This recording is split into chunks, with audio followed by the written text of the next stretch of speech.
नमस्कार दोस्तों। आज की कहानी है ठाकुर का कुआं। कहानीकार हैं मुंशी प्रेमचंद। तो चलिए सुनते हैं। जोखू ने लोटा मुंह से लगाया तो पानी में सख्त बदबू आई। गंगी से बोला, यह कैसा पानी है, मारे बास के पिया नहीं जाता। गला सूखा जा रहा है और तू सड़ा पानी पिलाए देती है। गंगी प्रतिदिन शाम पानी भर लिया करती थी। कुआं दूर था, बार बार जाना मुश्किल था। कल वह पानी लाई तो उसमें बू बिल्कुल नहीं थी। आज पानी में बदबू कैसी? लोटा नाक से लगाया तो सचमुच बदबू थी।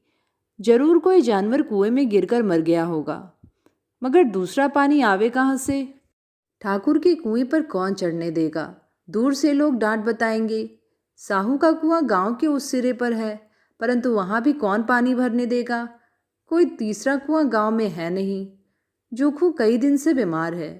कुछ देर तक तो प्यास रोके चुप पड़ा रहा, फिर बोला, अब तो मारे प्यास के रहा नहीं जाता। ला, थोड़ा पानी नाक बंद करके पी लूं। गंगी ने पानी न दिया। खराब पानी से बीमारी बढ़ जाएगी इतना जानती थी, परंतु यह न जानती थी कि पानी को उबाल देने से उसकी खराबी जाती रहती है।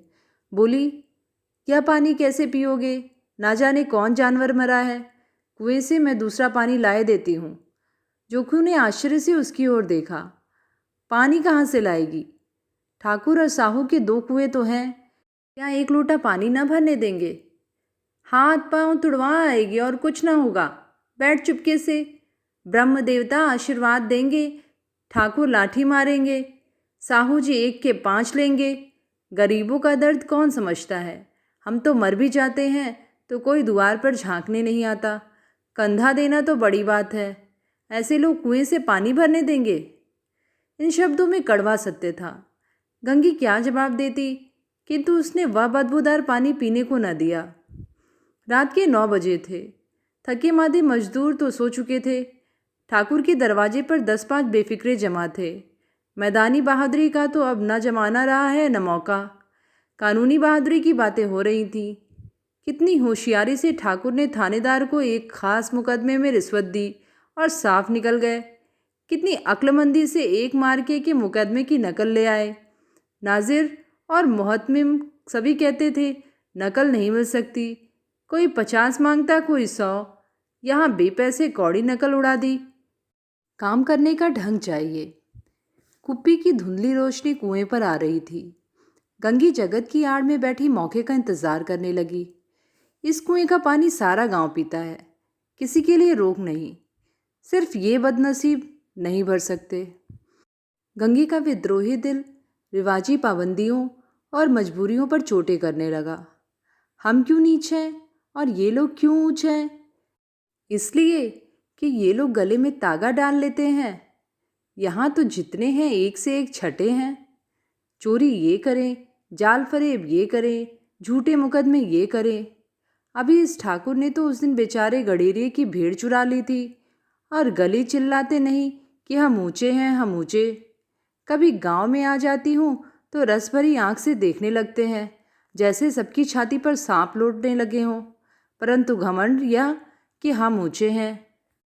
कुएं पर किसी के आने की आहट हुई।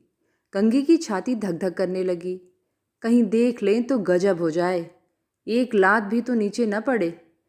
उसने घड़ा और रस्सी उठा ली और झुककर चलती हुई एक वृक्ष के अंधेरे साये में जा खड़ी हुई। कब इन लोगों को दया आती है किसी पर? बेचारे महंगू को इतना मारा कि महीनों लहू थूकता रहा, इसीलिए तो कि उसने बेगार न दी थी। इस पर ये लोग ऊंचे बनते हैं। कुएं पर स्त्रियां पानी भरने आती थीं। इसमें बात हो रही थी। खाना खाने चले और हुक्म हुआ कि ताज़ा पानी भर लाओ, घड़े के लिए पैसे नहीं हैं। हम लोगों को आराम से बैठे देखकर जैसे मर्दों को जलन होती है। हाँ, यह तो ना हुआ कि कलसिया उठाकर भर लाएं। बस हुक्म चला दिया कि ताज़ा पानी लाओ, जैसे हम लौंडियाँ ही तो हैं। लौंडियाँ नहीं तो और क्या हो तुम? रोटी कपड़ा नहीं पाती? 10-5 रुपए भी तो छीट झपट कर ले ही लेती हो, और लौंडिया कैसी होती है? मत लजाओ दीदी, छिन भर आराम करने को जी तरस कर रह जाता है। इतना काम किसी दूसरे के घर कर देती तो इससे कहीं आराम से रहती। ऊपर से यह एहसान मानना, यहाँ काम करते करते मर जाओ। पर किसी का मुंह सीधे ही नहीं होता। दोनों पानी भरकर चली गईं तो गंगी वृक्ष की साया से निकली और कुएं की जगत के पास आई। बेफिक्रे चले गए थे। ठाकुर भी दरवाजा बंद कर अंदर आंगन में सोने जा रहे थे। गंगी ने क्षणिक सुख की सांस ली। किसी तरह मैदान तो साफ हुआ। अमृत चुरा लाने के लिए जो राजकुमार किसी जमाने में गया था, वह भी शायद इतनी सावधानी के साथ और समझबूझकर न गया होगा। गंगी दबे पांव कुएं की जगत पर चढ़ी। विजय का ऐसा अनुभव उसे पहले कभी न हुआ था।